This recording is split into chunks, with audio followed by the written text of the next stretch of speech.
Just a couple of days to go before Prime Minister Modi reaches US for a state visit. During his visit, Prime Minister Modi will address a joint session of the US Congress, and he will be the first Indian Prime Minister to do it for the second time. The Prime Minister had earlier addressed the US Congress in 2016. Besides preparations by the US government, even Indian Americans are gearing up to welcome Prime Minister Modi.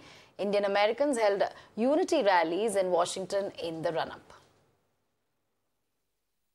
So we gathered here. There were about Indian diaspora, around 400 to 500 people, We started the march from Monument to Lincoln Memorial and back.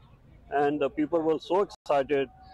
This is called Unity March because we want to show the world the unity between India and the United States of America. Just want a message, if anything I could just have for Prime Minister Modi, is that we really welcome you here. We really appreciate all that you're doing for India, and the image of India has been changed under his leadership. Modi ji को बार-बार यहाँ आए, वही मैं चाहती हूँ कि वो हमेशा यहाँ पे आए और मेरे से जितना बन सके मैं उनके लिए जितना हो सके मैं बोलूँगी, करूँगी। तो आप क्यों चाहती हैं कि मोदी जी यहाँ बार-बार आएं? क्योंकि मोदी जैसा कोई है ही नहीं, मैंने कोई देखा ही नहीं आज तक। I want to first say thank you, Modi ji, for everything that you are doing, because I see a very different image of India in all of these 25 years. I see so much energy. People who were not interested in politics, people who were less than aware of what's happening in India are so much interested in all that's happening in India. We have a global presence now. We being NRIs, it's not that we left the country, we're still the part of the country. So we wanted to make sure that when he comes here, we welcome him with all our heart. It's a proud moment for all of us. I've been staying in the States from a long time, and Modi ji is coming and seeing our national flag in front of White House. It's a big moment for us, so we all Indians are so proud to see our flag there. So we had to capture the moment.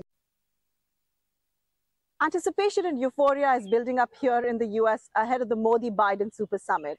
From Unity March to yoga with the Prime Minister, the diaspora is leaving no stone unturned to ensure a super rockstar welcome for the Prime Minister. With excitement reaching its crescendo even before the Prime Minister arrives, the diaspora is eagerly awaiting the PM's address to the Indian American community, which continues to be mesmerized by Modi magic.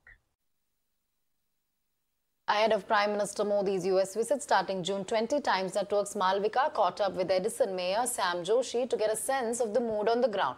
In his conversation with Times Network, Joshi expressed his excitement over Prime Minister's state visit and termed it a great honor. Hello and welcome to Times Now. I have with me Mayor Sam Joshi, the youngest and the first South Asian mayor of Edison in New York State. Mayor Sam Joshi, welcome to Times Now. My first question to you is that Prime Minister Modi is coming to the US next week. What kind of preparations are underway? Thank you for the introduction. It's really exciting that the Prime Minister is coming to the United States. It's a great honor, and he will be landing in New York. And then after that, he's going to the United Nations. And after that, he will be in Washington, D.C. to address the U.S. Capitol. That's right. But there is a lot of enthusiasm amongst the diaspora, even the people who I have talked to, the organizers. There seemed to be this upbeat sentiment, and there are a lot of preparations underway from Unity March to the diaspora events. Can you talk a little bit more about that? Absolutely. There's definitely, look, New Jersey, New York, particularly Edison. Edison has one of the largest South Asian populations throughout the entire United States of America. By percentage, we are the highest. And people are excited about the Prime Minister coming. I think it is more so about a sense of pride that the Prime Minister will be able to address the United States in a very formal capacity, the most formal capacity.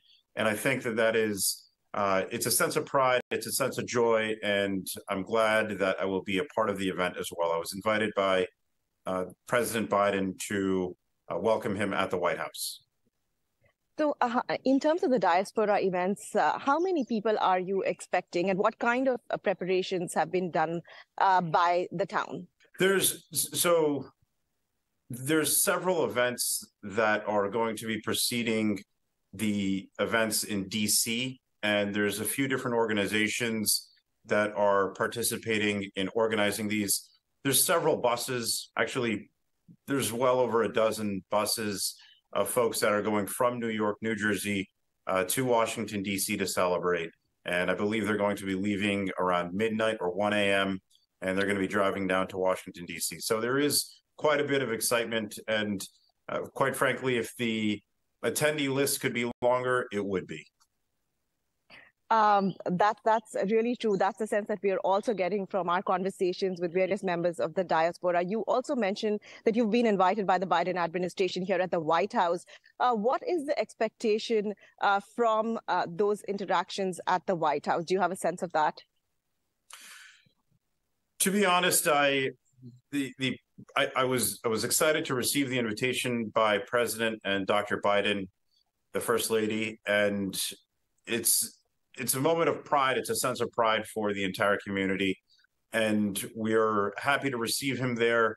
You know, otherwise I would not be doing it had it not been for the invitation of the president.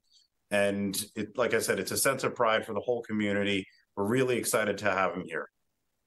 Well, you've been the first and the youngest South Asian to have ever been elected to this position of mayor. What do you think has changed over the years that led to your victory as the mayor? I think people have begun to, there's a couple factors. One, in the 90s, we had the largest boom of population. We had the largest immigration growth from the South Asian countries and Asian countries as well. And during that time, a lot of them were not citizens. Now, the Asian population has become very well aware of all of their rights, and part of that is voting as well. So you have more of the Asian community participating in elections than ever before. That's a matter of fact. And my message was pretty simple. It was that I'm going to work to unite the entire community, irrespective of all backgrounds. And I think that resonated very well in Edison Township. And as I travel throughout the areas in the community, it's a message that I constantly work on, and I practice exactly what I preach. I want to make sure that everyone feels very welcome. So I am glad that this message is resonating, and it's encouraging because more people are participating in the electoral process. More people are voting than ever before. This past election cycle, what was called a non-election cycle, we had people registered to vote for the first time. We had people that were voting that never voted before. What kind of role do you think Prime Minister Modi has played in uniting the diaspora in the United States? It was, I think, because he brought on changes abroad, people were realizing that they could also see changes here as well. And that is where it connected. His influence is obviously vast.